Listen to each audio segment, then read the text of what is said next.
जय हिंद। कैसे हैं आप सभी लोग। उम्मीद करते हैं आप सभी लोग स्वस्थ होंगे और आप लोगों का जो लक्ष्य है बिहार पुलिस एग्ज़ाम को निकालना, इसके लिए काफ़ी जोर शोर से आप लोग तैयारी कर रहे होंगे, यानी कि स्टडी कर रहे होंगे।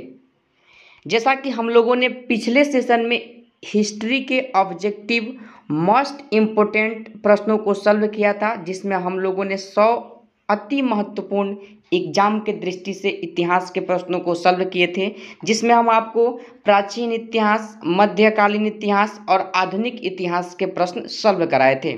और मैं आपको बताया था कि इस सेशन के अलावा 2 और सेशन में आप सभी को सॉल्व कराऊंगा, जिसमें हम 300 प्लस प्रश्न हम क्या करेंगे, इतिहास के प्रश्न सॉल्व करेंगे।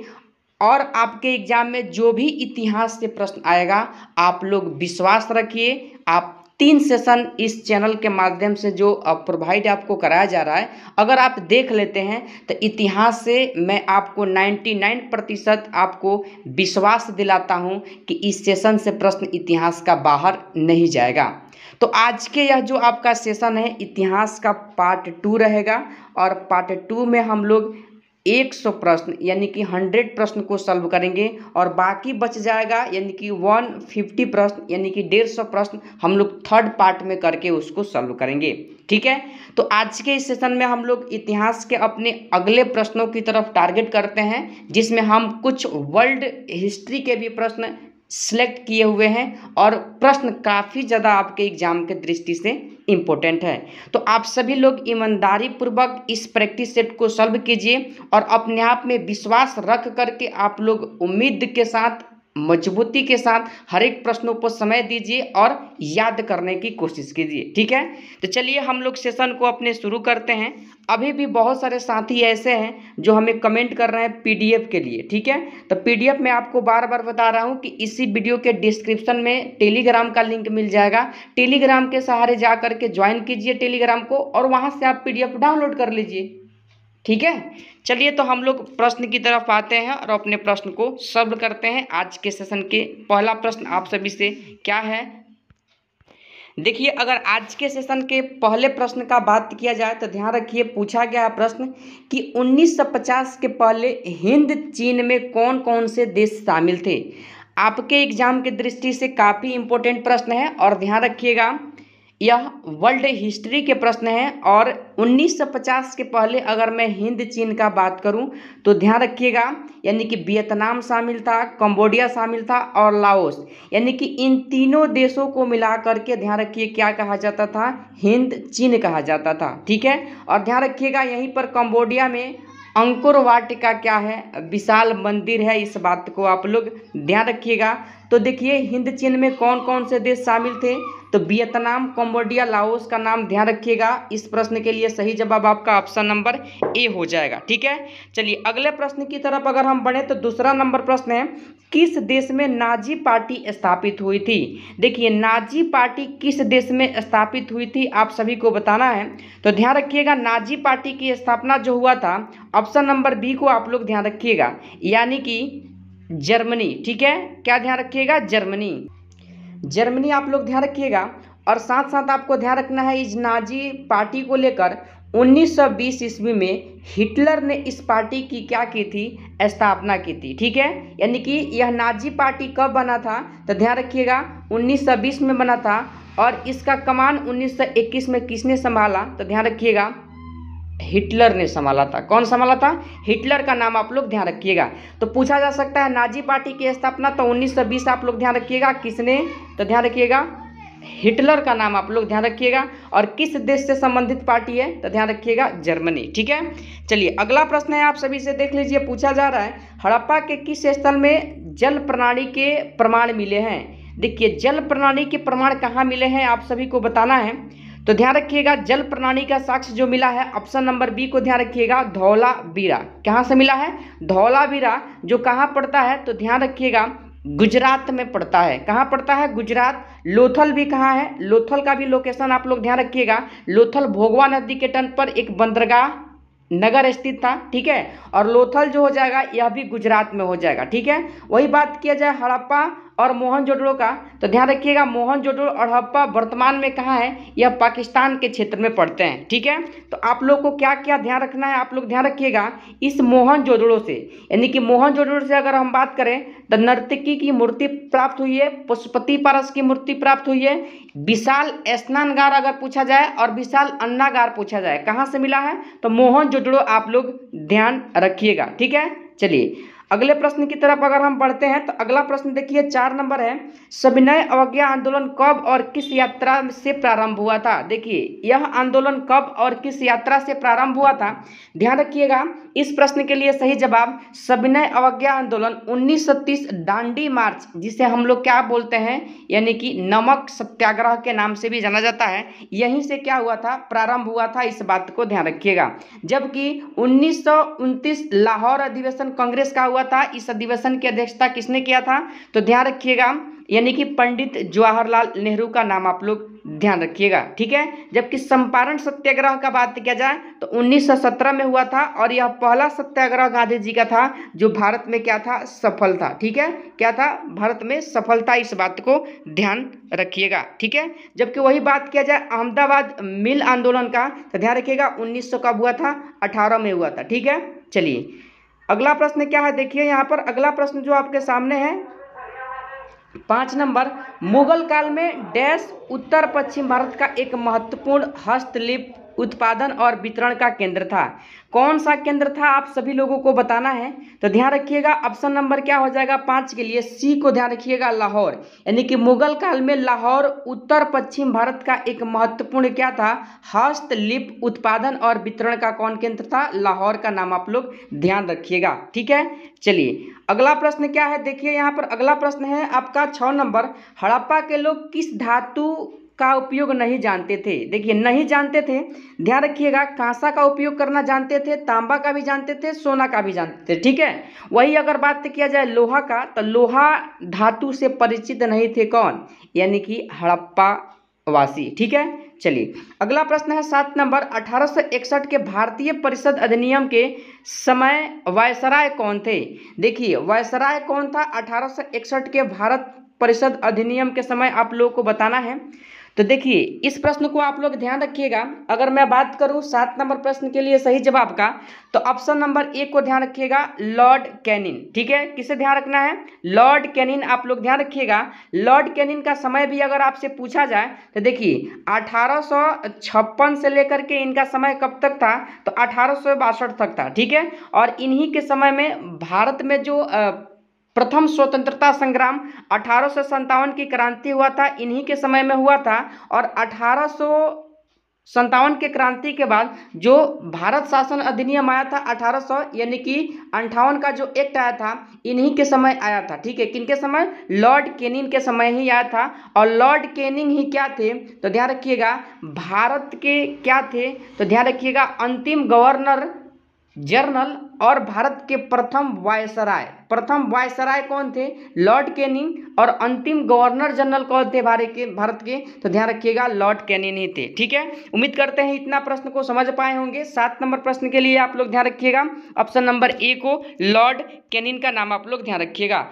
अगला प्रश्न है 8 नंबर, जायसी द्वारा रचित महाकाव्य कौन है। देखिए जायसी द्वारा रचित महाकाव्य का नाम आप लोगों को बताना है। तो पद्मावत की रचना किसने किया था, जायसी ने किया था। आप लोग ध्यान रखिएगा इस प्रश्न के लिए सही जवाब ऑप्शन नंबर ए को। ठीक है, चलिए अगला प्रश्न क्या है यहाँ पर देख लीजिए। अगला प्रश्न आपके सामने है 9 नंबर जो प्रश्न है, निम्नलिखित में से किसने सांप्रदायिक पंचायत की घोषणा की, किसने किया था आपको बताना है।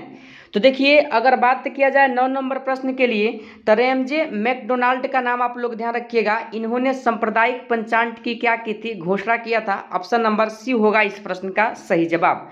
अगला प्रश्न है देखिए यहाँ पर, केप ऑफ गुड होप उत्माशा अंतरिक्ष को किसने खोजा था। इस प्रश्न को हिस्ट्री वाले पोर्शन में हमने कराए हुए थे, जो पार्ट 1 कराए थे, और आपको पता होगा कि 1487 ईस्वी में भारत को खोजने के लिए बार्थोलोम्यू डियाज निकले थे, लेकिन भारत के लिए नई मार्ग की खोज में असफल हुए, और इन्होंने तूफानों के शहर यानी कि उत्माशा अंतरिक्ष की खोज की, जिनका नाम क्या था, ऑप्शन सी ध्यान रखिएगा बार्थोलोम्यू डियाज। ठीक है, उम्मीद करते हैं प्रश्न का आंसर आपको समझ में आया होगा। ठीक है, अगला प्रश्न है आपका 11 नंबर। देखिए यहाँ पर कुतुबुद्दीन ऐबक ने किसे बंगाल का गवर्नर प्रशासक नियुक्त किया? ध्यान रखिएगा, आपको मैं बताऊं तो दिल्ली सल्तनत यानी कि कुतुबुद्दीन ऐबक ने क्या किया था, दिल्ली सल्तनत की नींव रखी थी। ठीक है, और ध्यान रखिएगा, आपको अगर मैं बात करूं तो इन्होंने, कुतुबुद्दीन ऐबक ने अपना जो गवर्नर बंगाल के लिए नियुक्त किए थे उनका नाम क्या था? तो ध्यान रखिएगा, अली मर्दान था। क्या था? अली मर्दान का नाम आप लोग ध्यान रखिएगा। ठीक है, यही कुतुबुद्दीन ऐबक है जिसकी मृत्यु घोड़े से गिरकर चौगान खेलते समय हुआ था। कब हुआ था?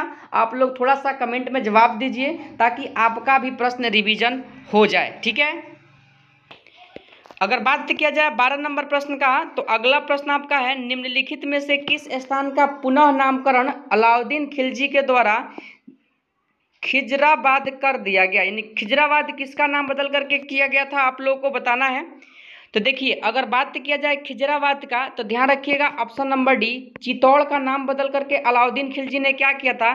खिजराबाद कर दिया था। ठीक है, अगला प्रश्न है 13 नंबर। देखिए, आयुर्वेद के महान विद्वान चरक किसके शासनकाल से संबंधित है? चरक किसके शासनकाल से संबंधित है, आप लोगों को बताना है।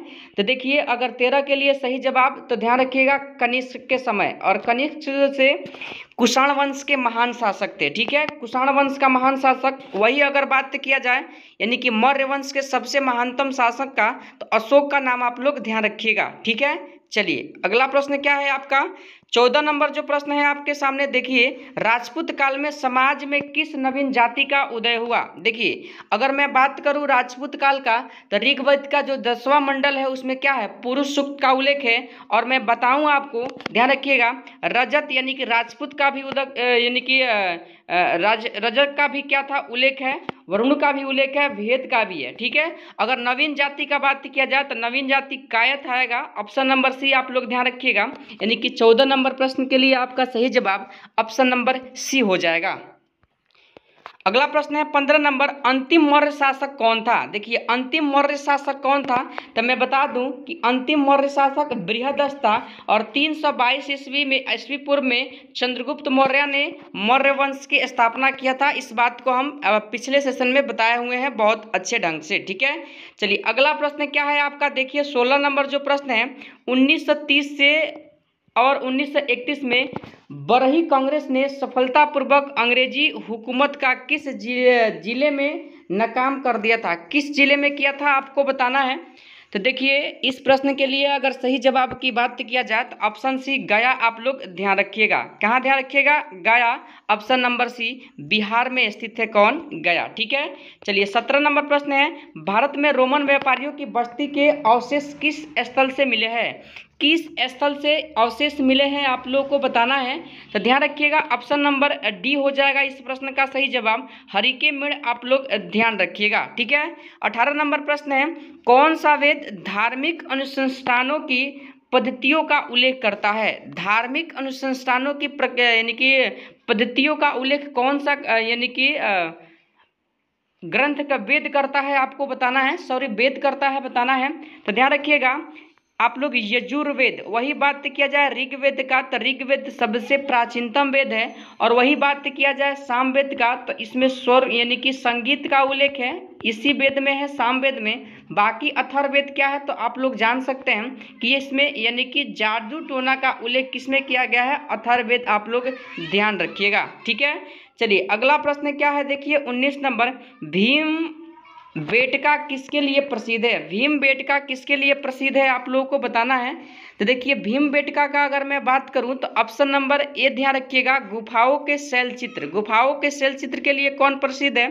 तो भीम बेटका का नाम आप लोग ध्यान रखिएगा। अगर पूछ लिया जाए कि भीम बेटका कहाँ है, तो ध्यान रखिएगा मध्य प्रदेश। कहाँ है? मध्य प्रदेश का आप लोग नाम ध्यान रखिएगा। अगला प्रश्न है 20 नंबर, सिखों के, देखिए सिखों के 10 गुरुओं में से 5वें गुरु कौन थे, बताइए आप लोग। चलिए, तो अगर बात किया जाए 5वें गुरु का, तो ध्यान रखिएगा गुरु अर्जुन देव थे। ठीक है, गुरु कौन थे? अर्जुन देव थे, आप लोग ध्यान रखिएगा।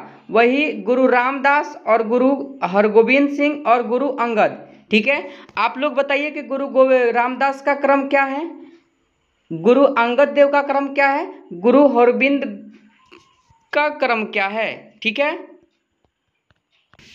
ध्यान रखिएगा, वही बात किया जाए सिखों के 10वें गुरु कौन थे, तो गुरु गोविंद सिंह का नाम आप लोग ध्यान रखिएगा। वह सिखों के 10वें और अंतिम गुरु थे, जिनका जन्म 22 दिसंबर, ध्यान रखिएगा 22 दिसंबर 1666 को कहाँ हुआ था, तो पटना के क्षेत्र में हुआ था। ठीक है, आप लोग इस बात को ध्यान रखिएगा।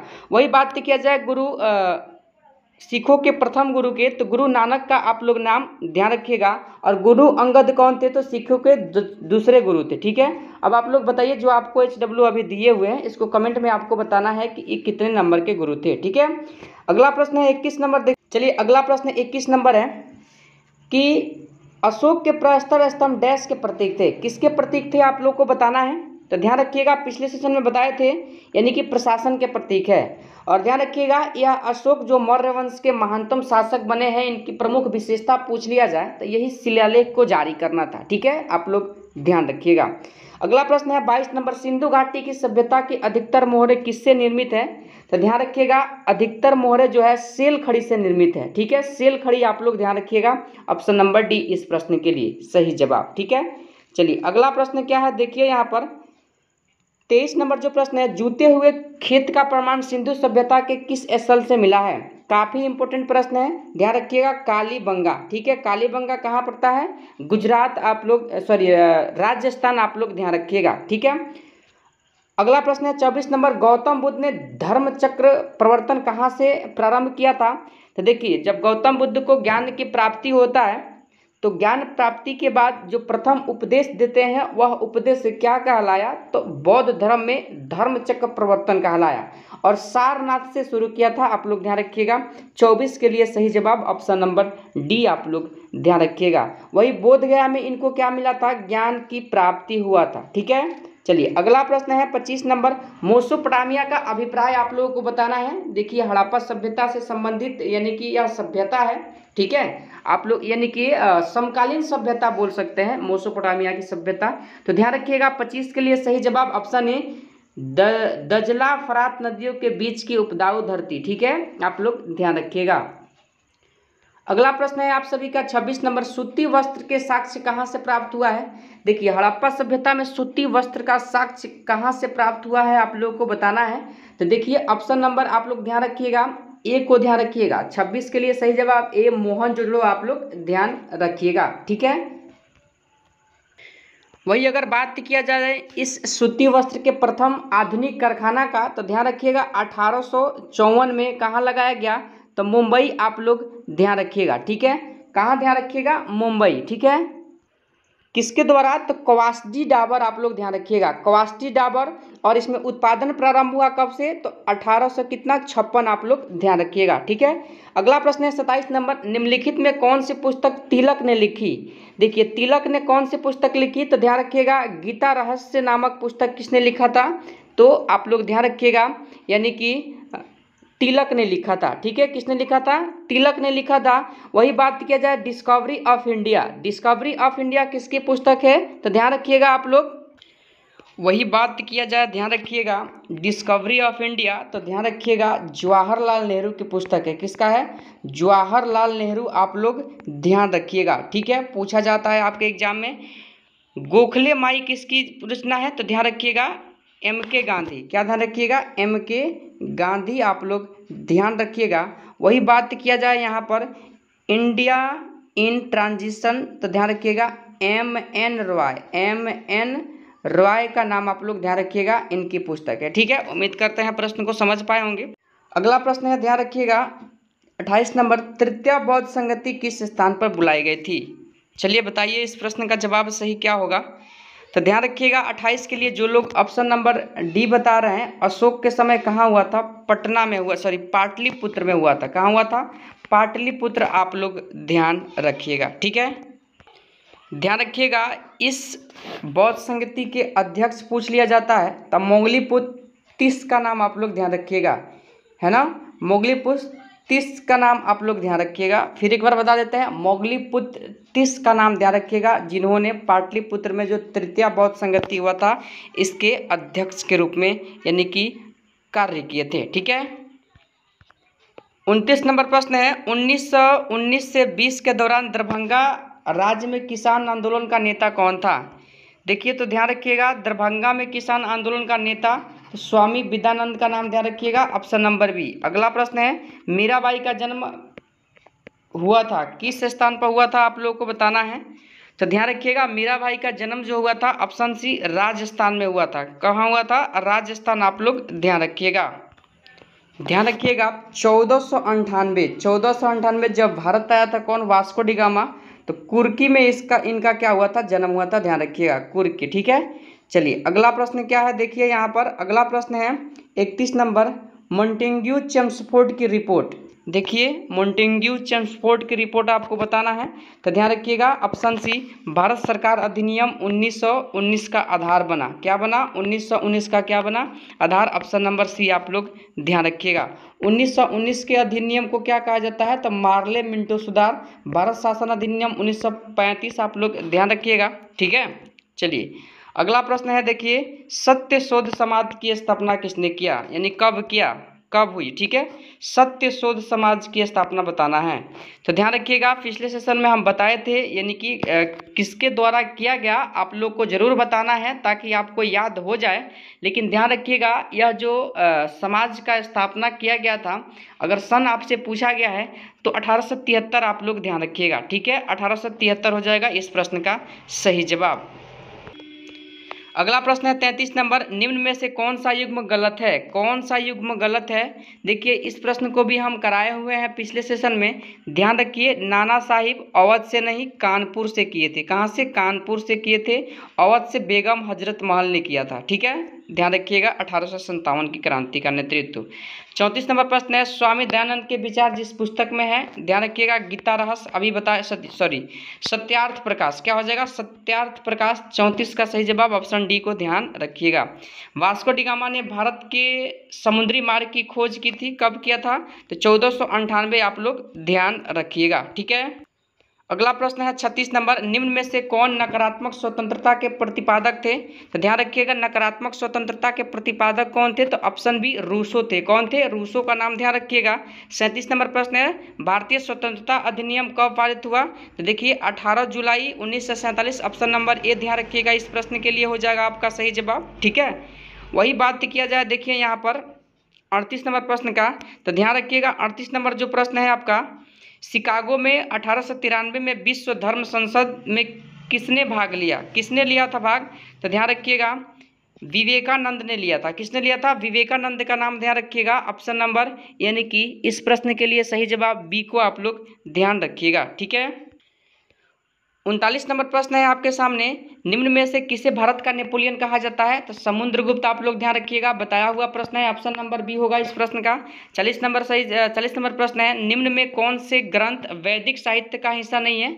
तो ध्यान रखिएगा उपनिषद नहीं है, इस प्रश्न को भी हम कराए हुए हैं। ठीक है, चलिए अगला प्रश्न है 41 नंबर, 1857 के क्रांति के समय भारत का गवर्नर कौन था? अभी बताया है लॉर्ड कैनिंग था। कौन था? लॉर्ड कैनिंग था। ठीक है, अगला प्रश्न है, प्रसिद्ध भारत छोड़ो आंदोलन का प्रस्ताव कब पारित किया गया? तो यह प्रस्ताव जो पारित किया गया था, ध्यान रखिएगा, इस प्रश्न के लिए सही जवाब ऑप्शन नंबर क्या हो जाएगा?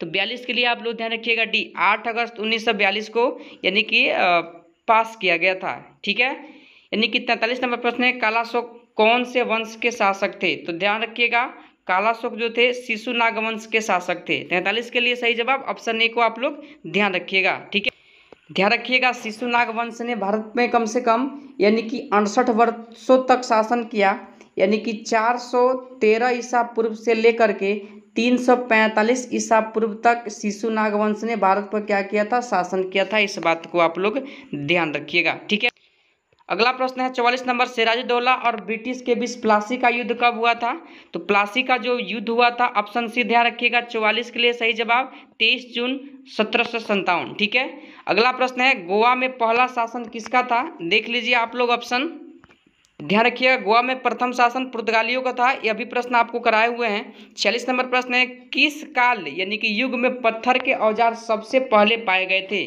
किस काल में पाए गए थे? तो पूरा पाषाण काल आप लोग ध्यान रखिएगा। ऑप्शन नंबर बी 46 के लिए इस प्रश्न को भी हम आपको सॉल्व कराए हैं।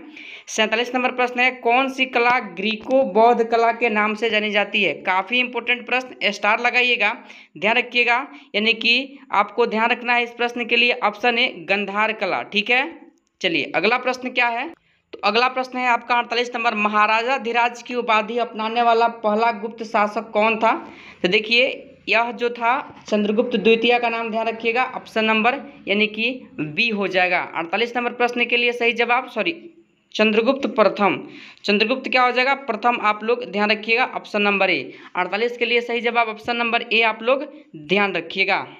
ध्यान रखिएगा इस चंद्रगुप्त प्रथम का कार्यकाल अगर बात किया जाए तो 319 ईस्वी से लेकर के 350 ईस्वी तक इसका शासन रहा था। ठीक है, चलिए अगला प्रश्न क्या है? देखिए 49 नंबर, निकोलो कोंटी नामक इटालवी यात्री किसके शासनकाल में भारत आया था? किसके शासनकाल में आया था भारत? तो ध्यान रखिएगा देवराज द्वितीय। इस प्रश्न को भी हम पिछले सेशन में सॉल्व कराए हुए हैं। अगला प्रश्न है 50 नंबर, असहयोग आंदोलन का प्रारंभ होने का कारण क्या था? तो ध्यान रखिएगा ऑप्शन सी जालियांवाला बाग हत्याकांड। कब हुआ था? 13 अप्रैल आप लोग ध्यान रखिएगा 1919 को हुआ था। ठीक है, वही बात किया जाए रॉलेट एक्ट कब आया था? तो रॉलेट एक्ट भी आया था कब? यानी कि 1919 में ही आया था। बंगाल विभाजन 1905 में हुआ था, आप लोग ध्यान रखिएगा। ठीक है, जबकि सूरत विभाजन कब हुआ था? यानी कि पहली बार कांग्रेस में विभाजन कब हुआ? तो 1907 में आप लोग ध्यान रखिएगा। कांग्रेस के अध्यक्ष पद को लेकर के यानी कि कांग्रेस के जो नेता थे दो दलों में बट गए, नरम दल और गरम दल। ठीक है, आप लोग इतना चीज इससे ध्यान रखिएगा। 51 नंबर प्रश्न है, किसने गार्डन सिटी का सिद्धांत विकसित की थी या किया? तो ध्यान रखिएगा 51 के लिए जो आपका सही जवाब हो जाएगा ऑप्शन ए एबेनेजर हावर्ड का नाम आप लोग ध्यान रखिएगा। एबेनेजर हावर्ड का नाम आप लोग ध्यान रखिएगा, ऑप्शन नंबर ए। अगला प्रश्न 52 नंबर, निम्न में से एक सामाजिक सुधारक जो जातीय असमानताओं के खिलाफ लड़े थे कौन थे? आप लोगों को बताना है। तो देखिए ऑप्शन ए ध्यान रखिएगा पेरियर रामस्वामी का नाम ध्यान रखिएगा, यानी कि पेरियर रामस्वामी नायर का नाम आप लोग ध्यान रखिएगा, जिन्होंने एक सामाजिक सुधारक जो जातीय असमानताओं के खिलाफ लड़ने का क्या किया था? काम किया था। ठीक है, अगला प्रश्न है, मुस्लिम लीग अंतरिम सरकार में कब शामिल हुई? तो अंतरिम सरकार में जो मुस्लिम लीग शामिल हुए थे, ध्यान रखिएगा मुस्लिम लीग की स्थापना कब हुआ था? तो 1900 कब हुआ था? यानी कि 4 आप लोग ध्यान रखिएगा। ठीक है, सॉरी 4 नहीं, आप लोग ध्यान रखिएगा यहाँ पर 6 होगा। क्या होगा? 6 होगा। मुस्लिम लीग की स्थापना कब हुआ था? 1906 में हुआ था। और इन्होंने प्रथम बार अंतरिम सरकार में जो पार्टिसिपेट किए थे, ध्यान रखिएगा अक्टूबर 1946। ऑप्शन नंबर ए इस प्रश्न के लिए आप लोग ध्यान रखिएगा। अगला प्रश्न है, प्रथम विश्व युद्ध कब शुरू हुआ? काफ़ी इंपॉर्टेंट प्रश्न है, इजी प्रश्न है और आपके बिहार पुलिस में बार बार पूछे जाने वाला प्रश्न है। ऑप्शन नंबर बी 1914 आप लोग ध्यान रखिएगा। जो 1900 कब तक चला था? तो 18 आप लोग ध्यान रखिएगा। ठीक है, अगला प्रश्न है 55 नंबर, किस घटना ने अमेरिका को द्वितीय विश्व युद्ध में शामिल कर दिया? कौन सी घटना आप लोगों को बताना है? तो देखिए 55 के लिए जो लोग जवाब ऑप्शन नंबर सी बता रहे हैं, पर्ल हार्बर पर जापानी सैनिक हमला। ठीक है, पर्ल हार्बर पर जापानी सैनिक हमला आप लोग ध्यान रखिएगा, यानी कि पर्ल हार्बर पर जापानी सैनिक हमला। ठीक है, इसने क्या किया? अमेरिका को द्वितीय विश्व युद्ध में शामिल कर दिया। ठीक है, ध्यान रखिएगा यह हमला 7 दिसंबर, ठीक है 7 दिसंबर 1941 को हुआ था। ठीक है, यानी कि पर्ल हार्बर पर जापानी सैनिक हमला कब हुआ था? 7 दिसंबर 1941। ठीक है, पूछा जा सकता है आपके एग्जाम में प्रश्न। अगला प्रश्न है देखिए 56 नंबर, गुट निरपेक्ष आंदोलन का पहला शिखर सम्मेलन कब और कहां आयोजित किया गया? ध्यान दीजिए 56 के लिए सही जवाब ऑप्शन नंबर सी हो जाएगा, बेलग्रेड 1961 में इसका आयोजन किया गया था। अगला प्रश्न है 57 नंबर, देखिए 57 नंबर प्रश्न है, निम्नलिखित में कौन सा यूरोप में सामंतवाद के उदय का प्रमुख कारण था? प्रमुख कारण कौन था? तो ध्यान रखिएगा ऑप्शन नंबर क्या हो जाएगा बी, रोमन साम्राज्य के पतन के पश्चात बर्बर राज्यों की स्थापना। ठीक है,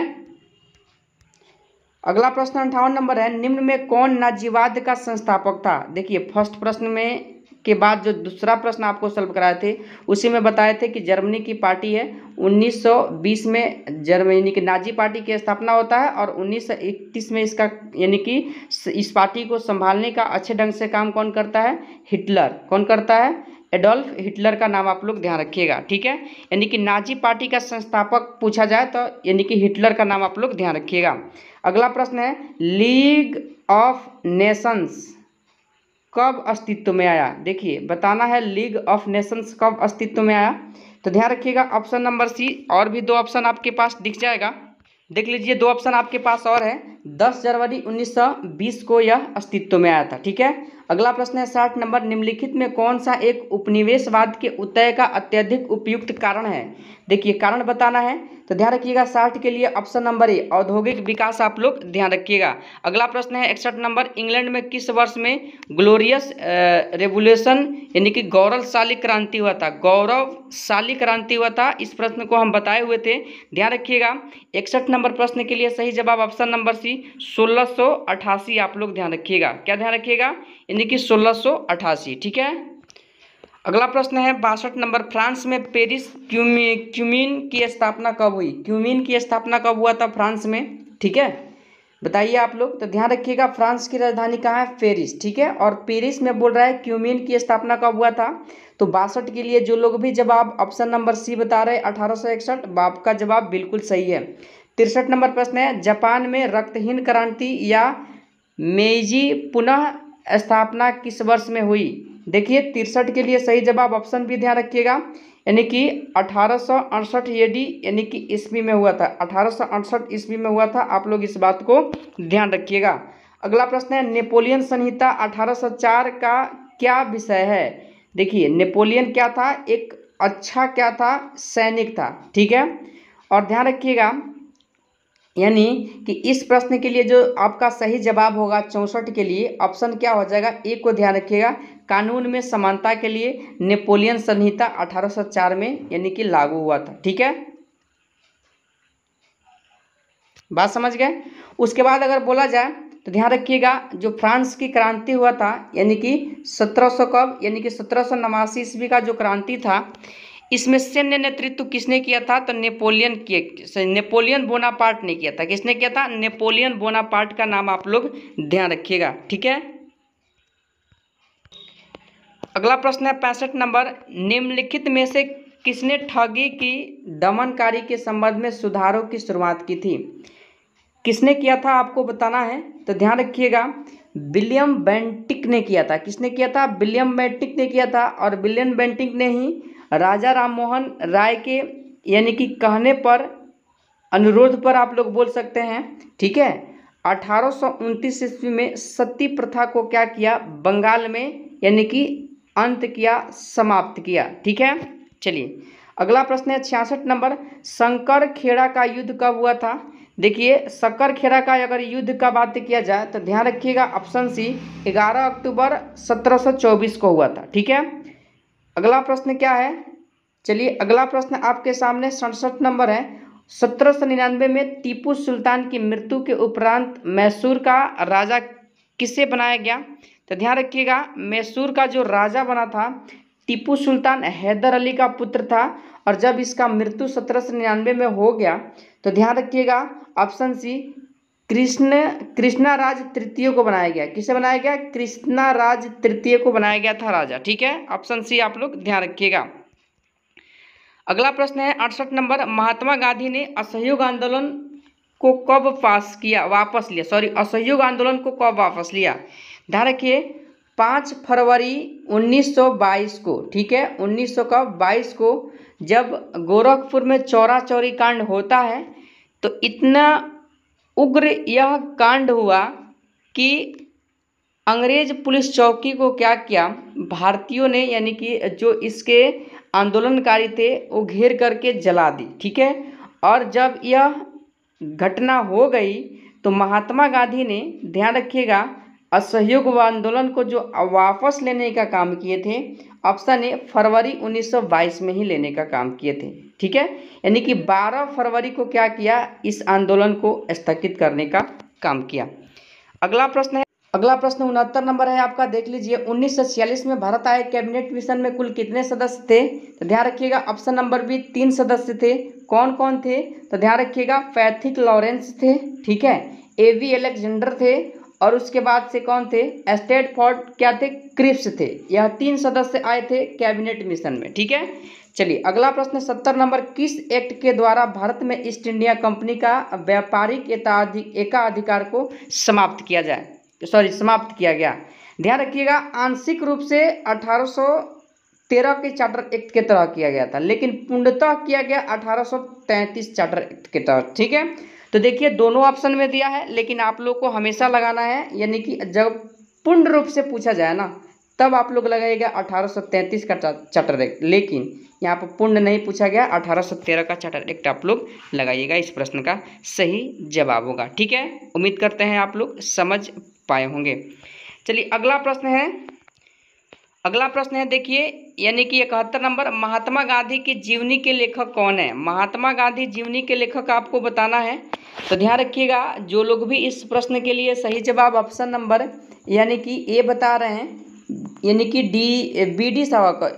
डीजी तेंदुलकर, ध्यान रखिएगा डीजी तेंदुलकर का नाम आप लोग ध्यान रखिएगा, ऑप्शन नंबर ए। अगला प्रश्न 72 नंबर, भारत में शिक्षित मध्य वर्ग ने किसका समर्थन या किसका विरोध किया, आप लोगों को बताना है। देखिए थोड़ा सा ये प्रश्न समझने वाला है। 1857 के विद्रोह से तटस्थता बनाए रखी थी, क्या बनाए रखी थी? तटस्थता क्या रखी थी? बनाए रखी थी, यानी कि भारत में शिक्षित वर्ग के लोगों ने, ठीक है। ध्यान रखिएगा ऑप्शन नंबर सी इस प्रश्न के लिए सही जवाब। अगला प्रश्न है 73 नंबर, भारत में आधुनिक शिक्षा प्रणाली की नींव किससे पड़ी? देखिए किससे पड़ी आप लोगों को बताना है। चलिए यहाँ पर देख लीजिए ऑप्शन को, ध्यान रखिएगा इस प्रश्न के लिए सही जवाब ऑप्शन नंबर क्या हो जाएगा, यानी कि बी आप लोग ध्यान रखिएगा, यानी कि 1835 के मैकाले के स्मरण पत्र से, ठीक है। यानी कि भारत में क्या पड़ा था, यानी कि शिक्षा का नींव पड़ा था, आप लोग ध्यान रखिएगा, ठीक है। चलिए अगला प्रश्न क्या है आप लोग ध्यान रखिए। अगला प्रश्न है 74 नंबर आपका, देखिए काफ़ी इंपॉर्टेंट प्रश्न है। सुभाष चंद्र बोस के त्याग पत्र के बाद भारतीय राष्ट्रीय कांग्रेस का अध्यक्ष कौन हुआ? ध्यान रखिए दिसंबर 1885 ईस्वी में कांग्रेस की स्थापना होता है, और कांग्रेस के स्थापना के समय कुल 72 प्रतिनिधियों ने यानी कि इसमें शामिल हुए थे। कितने प्रतिनिधि? 72 प्रतिनिधि शामिल हुए थे, ठीक है। और इसका प्रथम अधिवेशन जो हुआ था यानी कि मुंबई में हुआ था। और ध्यान रखिएगा 1939 में सुभाष चंद्र बोस ने कांग्रेस के पद से इस्तीफा दिए, और ध्यान रखिएगा इसके बाद जो कांग्रेस के अध्यक्ष बने थे ऑप्शन सी राजेंद्र प्रसाद का नाम आप लोग ध्यान रखिएगा, ठीक है। जबकि वही पूछ लिया जाए सरदार पटेल को, तो ध्यान रखिएगा सरदार पटेल बारदौली सत्याग्रह से संबंधित है। कहाँ से? बारदौली सत्याग्रह आप लोग ध्यान रखिएगा 1928 में हुआ था, ठीक है। चलिए वही बात किया जाए मौलाना अबुल कलाम आज़ाद का, तो यह सबसे कम उम्र के कांग्रेस के अध्यक्ष बनने वाले व्यक्ति हैं, ठीक है। मात्र 35 वर्ष की अवस्था में इन्होंने कांग्रेस के क्या बने थे? अध्यक्ष बने थे, और काफ़ी लंबे समय तक क्या है यानी कि ये अध्यक्ष रहे थे किसका? यानी कि कांग्रेस के, ठीक है। अभी वर्तमान में अगर पूछ लिया जाए कि आज़ादी के बाद भारत में जो है यानी कि भारतीय राष्ट्रीय कांग्रेस के सबसे लंबे समय तक अध्यक्ष कौन? तो ध्यान रखिएगा यानी कि सोनिया गांधी का नाम आप लोग ध्यान रखिएगा, ठीक है। कौन रही है? सोनिया गांधी आप लोग ध्यान रखिएगा। वही बात किया जाए वर्तमान में अध्यक्ष कौन है कांग्रेस के, तो ध्यान रखिएगा राहुल गांधी है। कौन है? राहुल गांधी का नाम आप लोग ध्यान रखिएगा, ठीक है। अगला प्रश्न है 75 नंबर, ब्रिटिश शासन के समय अर्थव्यवस्था को खोखला करने यानी कि इकोनॉमिक ड्रेन के सिद्धांत के बारे में पुस्तक किसने लिखी थी? चलिए बताइए इस प्रश्न के लिए क्या होगा। तो ध्यान रखिएगा यह जो पुस्तक लिखने का काम आप लोग को ध्यान रखना है 75 के लिए ऑप्शन डी दादा भाई नौरोजी। कब इस सिद्धांत को दिए थे यानी कि धन के निष्कासन के सिद्धांत कब दिए थे? तो 1967 से 68 आप लोग ध्यान रखिएगा। और इन्होंने प्रति व्यक्ति आय कितना बताया था? 20 रुपये बताया था, ठीक है। भारत का प्रति व्यक्ति आय कितना बताया था? 20 रुपये, ठीक है। चलिए, और इनकी एक पुस्तक भी है, आप लोग को ध्यान रखना है। कौन पुस्तक है? तो ध्यान रखिएगा, आप लोग ध्यान रखिएगा, poverty on British rule in India किनकी पुस्तक है? तो ध्यान रखिएगा, दादा भाई नौरोजी। 76 नंबर प्रश्न है, निम्नलिखित में कौन 1857 के विद्रोह में अंग्रेज का सबसे कट्टर दुश्मन था? ध्यान रखिएगा, कौन था? तो आप लोग को ध्यान रखना है, यानी कि मौलवी अहमदुल्ला था, और यह 50,000 का इनामी था। ठीक है, पूछा भी जाता है कि कौन 50,000 का इनामी था, तो मौलवी अहमदुल्ला का नाम आप लोग ध्यान रखिएगा। 76 के लिए सही जवाब ऑप्शन नंबर ए को आप लोग ध्यान रखिएगा। 77 नंबर प्रश्न है, ब्रिटिश निर्मित उत्पादों का गांधी का बहिष्कार प्रभावी हुआ क्योंकि ब्रिटेन भारत को एक बड़ा क्या समझता था, आपको बताना है। तो देखिए ऑप्शन डी ध्यान रखिएगा, खनिज संसाधनों का सब यानी कि स्रोत समझता था। क्या समझता था? खनिज संसाधनों का स्रोत। इस प्रश्न के लिए सही जवाब ऑप्शन डी को आप लोग ध्यान रखिएगा। ठीक है, चलिए अगला प्रश्न क्या है, द्वितीय गोलमेज सम्मेलन किस प्रश्न पर असफल रहा? ध्यान रखिएगा, जो साइमन कमीशन भारत आया था वह क्या आया था? 1919 के अधिनियम की जांच करने आया था, यानी कि 1928 में आया था साइमन कमीशन भारत। लेकिन साइमन कमीशन को गो बैक का नारा दिया गया भारतीयों के द्वारा, क्योंकि इसमें 7 सदस्य थे, 7 के 7 सदस्य थे क्या थे? यानी कि अंग्रेज ही थे। उसके बाद से जब साइमन कमीशन ने अपनी रिपोर्ट प्रस्तुत की तो इंग्लैंड में क्या हुआ, यानी कि गोलमेज सम्मेलन का आयोजन किया गया। 1930 में आयोजन किया गया, और 1931 में आयोजन किया गया, और 1932 में आयोजन किया गया। ठीक है, यानी कि 3 गोलमेज सम्मेलन का आयोजन किया गया। और 1931 के गोलमेज सम्मेलन में गांधी जी ने क्या हुआ था, इरविन के साथ समझौता हुआ था, और द्वितीय गोलमेज सम्मेलन में गांधी जी भाग लिए थे। बाकी इस तीनों गोलमेज सम्मेलन में, यानी कि पूछा भी जाता है प्रश्न कि कौन व्यक्ति तीनों गोलमेज सम्मेलन में भाग लिए हैं, तो ध्यान रखिएगा, यानी कि भीमराव अंबेडकर। ठीक है, तो वही पूछ रहा है कि 1900, देखिए यहाँ पर 1931 द्वितीय गोलमेज सम्मेलन किस प्रश्न पर असफल रहा? तो देखिए इस प्रश्न के लिए जो लोग भी ऑप्शन नंबर ए बता रहे हैं, सांप्रदायिक प्रतिनिधित्व, ए आपका क्या है? बिल्कुल सही जवाब है। ठीक है, चलिए अगला प्रश्न क्या है, यानी कि 79 नंबर प्रश्न है, भारत विभाजन के लिए मोहम्मद अली जिन्ना को सर्वाधिक उत्तरदायी किसे ठहराया है? किसे ठहराया है? तो ध्यान रखिएगा, आप लोग इस प्रश्न के लिए ऑप्शन नंबर डी, यानी कि लॉर्ड माउंटबेटन। ठीक है, लॉर्ड माउंटबेटन योजना के तहत ही भारत और पाकिस्तान का क्या हुआ? विभाजन हुआ। ठीक है, अगला प्रश्न है 80 नंबर, भारत में स्थानीय स्वशासी संस्थाएं 1882 ईस्वी में सशक्त की गई थी, किसके द्वारा? तो ध्यान रखिएगा, option number B, Lord Ripon के द्वारा। किसके द्वारा? लॉर्ड रिपन, आप लोगों को ध्यान रखना है। अगला प्रश्न 81 नंबर, बनारस हिंदू विश्वविद्यालय का शिलान्यास निम्न में से किसने किया था? किसने किया था, जिसे BHU भी बोला जाता है? तो ध्यान रखिएगा, मदन मोहन मालवीय का नाम आप लोग ध्यान रखिएगा। कब? 1916 आप लोग ध्यान रखिएगा। ठीक है, चलिए अगला प्रश्न है 82 नंबर, निम्नलिखित में से किस भारतीय राष्ट्रीय कांग्रेस के अधिवेशन में जवाहरलाल नेहरू ने समाजवाद को भारत की समस्याओं को हल करने की कुंजी बताया? तो ध्यान रखिएगा, 82 के लिए ऑप्शन नंबर लखनऊ अधिवेशन। कौन हो जाएगा? लखनऊ अधिवेशन, आप लोग ध्यान रखिएगा। ठीक है, लखनऊ अधिवेशन, और लखनऊ अधिवेशन कब हुआ आप लोग को बताना है। ध्यान रखिएगा, यह अधिवेशन 1916 में हुआ था। ठीक है, चलिए अगला प्रश्न क्या है, देखिए यहाँ पर, यानी कि आपका 83 नंबर प्रश्न है, निम्नलिखित में से कौन गद्दार पार्टी का पहला सभापति था? यानी कि सभापति था, आपको बताना है।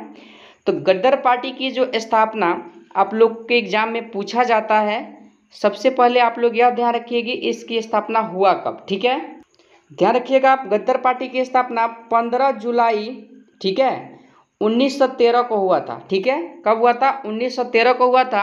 और ध्यान रखिएगा, यानी कि मोहन भाकना के द्वारा। ठीक है, सोहन सिंह भाकना, आप लोग ध्यान रखिएगा। ठीक है, चलिए अगला प्रश्न है, आज़ाद हिंद फौज का प्रधान कार्यालय कहाँ स्थित था? कहाँ स्थित था आप लोग को बताना है। तो देखिए ऑप्शन नंबर बी, रंगून में था। कहाँ था? रंगून में था, आप लोग ध्यान रखिएगा। यहाँ पर आप लोग कुछ पॉइंट को समझिएगा। आज़ाद हिंद फौज का अगर पहली बार संस्थापक पूछा जाए या स्थापना पूछा जाए तो ध्यान रखिएगा 29 अक्टूबर 1915, आप लोग ध्यान रखिएगा 29 अक्टूबर 1915 को महेंद्र प्रताप सिंह के द्वारा किया गया। लेकिन यहाँ पर पूछा जाए कि आज़ाद हिंद फौज सरकार की स्थापना, तो सुभाष चंद्र बोस का नाम आप लोग ध्यान रखिएगा। इन्होंने 31 अक्टूबर, ध्यान रखिएगा 31 अक्टूबर, क्या हो जाएगा 21 अक्टूबर 1943 आप लोग ध्यान रखिएगा, सिंगापुर में क्या किए थे, आज़ाद हिंद फौज की स्थापना किए थे। ठीक है, यहाँ पर पूछा गया आज़ाद हिंद फौज का प्रधान कार्यालय कहाँ स्थित है, तो इस प्रश्न के लिए ध्यान रखिएगा रंगून। अगला प्रश्न है 85 नंबर, प्रांतों में द्वैध शासन प्रणाली किस अधिनियम के अंतर्गत लागू की गई थी। चलिए ऑप्शन देखिए आप लोग, ऑप्शन आपके सामने है, बताइए इस प्रश्न का सही जवाब क्या होगा। तो देखिए 85 नंबर का अगर बात किया जाए तो ध्यान रखिएगा 1919 का अधिनियम आप लोग ध्यान रखिएगा। ठीक है, अगला प्रश्न है 86 नंबर, निम्न में कौन सा युग्म सुमेलित नहीं है। देखिए कौन सा सुमेलित नहीं है, गद्दर पार्टी से लाला लाजपत राय नहीं संबंधित है। कौन संबंधित है, सोहन सिंह भाखना का नाम आप लोग ध्यान रखिएगा। ठीक है, भाखना संबंधित है। वही बात किया जाए फ्रंटियर गांधी, खान अब्दुल गफार खान, बिल्कुल सही है। Indian national army, Subhash Chandra Bose. Bharat के प्रथम राष्ट्रपति डॉक्टर राजेंद्र प्रसाद। ठीक है, कौन नहीं सुमेलित है, गद्दर पार्टी से लाला लाजपत राय नहीं सुमेलित है। कौन नहीं पूछा गया है, ऑप्शन नंबर ए हो जाएगा इस प्रश्न का सही जवाब। अगला प्रश्न है देखिए यहाँ पर 87 नंबर आपका, तो 87 नंबर प्रश्न है 1857 का प्रथम स्वतंत्रता संग्राम असफल हुआ क्योंकि, क्या कारण था असफल होने का। तो भारतीय सिपाहियों में उद्देश्य की एकता की कमी, जरूरत यानी कि एकता का कमी था, चूँकि इस विद्रोह में सभी सिपाहियों का साथ नहीं मिल रहा था। ठीक है, सभी सिपाहियों का साथ नहीं मिल रहा था, जैसे गोरखा सिपाही साथ नहीं दे रहे थे इस क्रांति में। ठीक है, वही बात किया जाए प्रायः भारतीय राजाओं ने ब्रिटिश सरकार का साथ दिया। हाँ, कुछ राजाओं ने दिया और कुछ राजा इसके खिलाफ लड़ रहे थे। ठीक है, ऑप्शन सी देखिए, ब्रिटिश सिपाही कहीं अच्छे सज्जित तथा संगठित थे। देखिए यह भी कथन क्या है, तो आप लोग पढ़िएगा तो यह भी कथन आपको सही दिखाई देगा। यह भी एक प्रकार का असफलता का कारण था, तो उपयुक्त डी आप लोग ध्यान रखिएगा, यह तीनों था 1857 की क्रांति के असफलता के कारण। ठीक है, अगला प्रश्न है 88 नंबर, गांधी जी ने सेवाधर्म कहाँ अपनाया था। तो ध्यान रखिएगा ऑप्शन नंबर सी को दक्षिण अफ्रीका में अपनाया था। ठीक है, अगला प्रश्न है 89 नंबर, सिक्किम का भारत में विलय किसने किया। तो सिक्किम का जो भारत में विलय किया था, ध्यान रखिएगा लॉर्ड डलहौजी ने किया था। किसने किया था, लॉर्ड डलहौजी का नाम आप लोग ध्यान रखिएगा। ठीक है, 90 नंबर प्रश्न है, भारतीय राष्ट्रीय कांग्रेस का अंतिम अधिवेशन जिसमें बाल गंगाधर तिलक ने भाग लिया था, किसमें लिया था। तो ध्यान रखिएगा बाल गंगाधर तिलक ने जो भाग लिए थे आप लोग को बताना है। तो देखिए 1900 जो आपका अधिवेशन हो जाएगा, यानी कि ऑप्शन नंबर ध्यान रखिएगा आप लोग, ध्यान रखिएगा 1919 का अमृतसर अधिवेशन। ठीक है, चलिए अगला प्रश्न क्या है, अगला प्रश्न है 91 नंबर, निम्नलिखित में से किस अखबार का प्रकाशन पटना से होता था। ध्यान रखिएगा अखबार पूछा गया है, ऑप्शन ए को ध्यान रखिएगा, इंडियन नेशन का यानी कि प्रकाशन कहाँ से होता था, यानी कि पटना से होता था। ठीक है, देखिए अगला प्रश्न 92 नंबर है, 1907 में सूरत में भारतीय राष्ट्रीय कांग्रेस के विभाजन का मुख्य कारण क्या था। देखिए मुख्य कारण का अगर बात किया जाए तो ऑप्शन नंबर बी आप लोग ध्यान रखिएगा, यानी कि चरमपंथियों में विश्वास का क्या था, अभाव था, यानी कि अध्यक्ष पद को लेकर के क्या हुआ था, यानी कि बंटवारा हुआ था, विभाजन हुआ था। ठीक है, चलिए अगला प्रश्न है आपका 93 नंबर, स्वामी विवेकानंद ने रामकृष्ण मिशन की स्थापना कब किया। तो ध्यान रखिएगा रामकृष्ण मिशन की स्थापना जो किए थे, ध्यान रखना होगा ऑप्शन नंबर डी 1897। ठीक है, 1897 आप लोग ध्यान रखिए। अगला प्रश्न है देखिए 94 नंबर, निम्नलिखित गोलमेज सम्मेलनों में किसका प्रतिनिधित्व भारतीय राष्ट्रीय कांग्रेस ने किया था, किसका किया था। तो ध्यान रखिएगा 94 के लिए सही जवाब ऑप्शन बी द्वितीय गोलमेज सम्मेलन। ठीक है, कब, यानी कि 1931 में हुआ था। इसी सम्मेलन में महात्मा गांधी ने भाग लिए थे। ठीक है, अगला प्रश्न है 95 नंबर, खिलाफत आंदोलन के प्रमुख नेता निम्नलिखित में से कौन थे। खिलाफत आंदोलन के प्रमुख नेता कौन थे। तो ध्यान रखिएगा 1919-20 के आसपास जो खिलाफत आंदोलन चला था, इसके जो नेता थे ध्यान रखिएगा, ऑप्शन नंबर ए मौलाना मोहम्मद अली और शौकत अली थे। ऑप्शन नंबर ए आप लोग ध्यान रखिएगा, ठीक है। अगला प्रश्न है 96 नंबर, होम रूल लीग आंदोलन भारत के स्वतंत्रता संग्राम के एक नए चरण के आरंभ घोतक था, क्योंकि देखिए 1916 ईस्वी में बाल गंगाधर तिलक और एनी बेसेंट ने होम रूल लीग आंदोलन को चलाया था, ठीक है। इसका क्या यानी कि घोतक प्रभाव है आप लोगों को बताना है। तो देखिए इसने देश के सामने स्वशासन की एक ठोस योजना रखी, ठीक है। यह इस प्रश्न का क्या होगा, सही जवाब होगा। अगला प्रश्न है 97 नंबर, बंगाल का विभाजन मुख्यतः किया गया था। देखिए बंगाल का विभाजन 1905 में किया गया था लॉर्ड कर्जन के द्वारा। और ध्यान रखिएगा सांप्रदायिक आधार पर, पहले बोला जाता था अंग्रेजों के द्वारा कि प्रशासनिक आधार पर हम बंगाल का क्या करेंगे, विभाजन करेंगे, लेकिन सांप्रदायिक आधार पर विभाजन किया गया। और ध्यान रखिएगा ऑप्शन नंबर सी को ध्यान रखिएगा, बंगाली राष्ट्रवाद की वृद्धि को दुर्बल करने के लिए, वही सांप्रदायिक विभाजन आप लोग समझ सकते हैं, ठीक है। अगला प्रश्न 98 नंबर, 1927 की बटलर कमेटी का उद्देश्य था। क्या था बटलर कमेटी का उद्देश्य? तो ध्यान रखिएगा ऑप्शन डी भारत सरकार तथा देशी राज्यों के मध्य संबंधों को सुधारना, ठीक है। चलिए अगला प्रश्न क्या है, देखिए 99 नंबर, भारत के विभाजन से संबंधित माउंटबेटन योजना की सरकारी तौर पर घोषणा कब की गई? तो देखिए सरकारी तौर पर जो घोषणा हुआ था, इंपॉर्टेंट प्रश्न है, ऑप्शन डी 3 जून 1947, आप लोग ध्यान रखिएगा। अगला प्रश्न है 100 नंबर, निम्नलिखित में से किसने 31 दिसंबर 1928 को दिल्ली में हुए सर्वदलीय मुस्लिम सम्मेलन की अध्यक्षता की थी? तो देखिए अध्यक्षता करने का अगर बात किया जाए तो ध्यान रखिएगा ऑप्शन नंबर ए आगा खान ने किया था, ठीक है।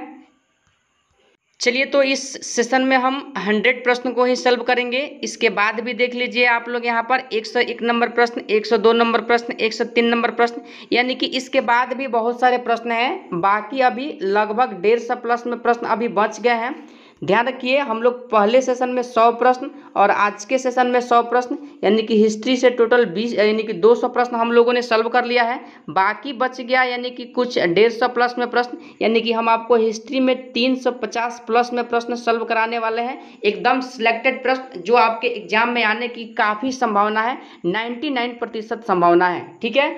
अगर आप लोग ईमानदारी पूर्वक PDF के सहारे जो मैं आपको टेलीग्राम पर देता हूँ अच्छे से प्रश्नों को रिवीजन कर लेते हैं तो इतिहास से जो भी आपको 7 से 8 प्रश्न आपके एग्जाम में पूछे जाएंगे, एक भी प्रश्न आपसे छूटेगा नहीं, ठीक है। तो चलिए हम लोग फिर मिलते हैं अपने अगले सेशन के साथ। और देखिए बहुत लोग कमेंट कर रहे थे कि सर ज्ञान बिंदु GS एकेडमी का टेस्ट 5 यानी कि जो 5 नंबर टेस्ट है उसको लाइए। तो ध्यान रखिए यानी कि कल हम आपको, यानी कि कल नहीं आज ही जो है आपका, आज ही हम आपको यानी कि 5 नंबर टेस्ट को हम सॉल्व कराएंगे फुल डिस्कशन के साथ, ठीक है। तो अगर आप चैनल पर नए हैं तो जरूर चैनल को सब्सक्राइब करके इससे चैनल से जुड़ जाइए और बगल वाला जो आपका यानी कि घंटी है उसे दबा दीजिए ताकि कोई भी वीडियो बिहार पुलिस से संबंधित इस चैनल पर अपलोड किया जाए तो ज़रूर उसका नोटिफिकेशन आपके साथ पहुंचे, आपके पास पहुंचे, ठीक है। और आप अपना समय न व्यर्थ करते हुए समय पर वीडियो को देख करके जितना भी लाभ हो सके आप उठा सके, ठीक है। तो चलिए आज के सेशन को हम समाप्त करते हैं, फिर मिलते हैं अगले सेशन के साथ। तब तक के लिए जय हिंद, जय भारत।